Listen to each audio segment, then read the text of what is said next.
மறுவூரில் மகளிர்க்கு ஆன்மீக மேம்பாடு சாதி மத பேதமற்ற பண்பாடு. மறுவூரில் மகளிர்க்கு ஆன்மீக மேம்பாடு சாதி மத பேதமற்ற பண்பாடு. ஒரு தாய் ஒரு குலம் என்னும் கோட்பாடு தந்தவள் அவதாரம் தினம் தினம் கொண்டாடு. ஒரு தாய் ஒரு குலம் என்னும் கோட்பாடு தந்தவள் அவதாரம் தினம் தினம் கொண்டாடு. தாம்பாளம் நின்றாடும் அம்மாவின் பூப்பாதம் பாத பூஜை கண்ட மனம் மகிழ்ந்தாடும்.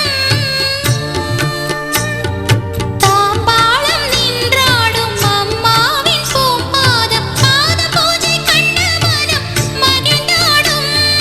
மாணவ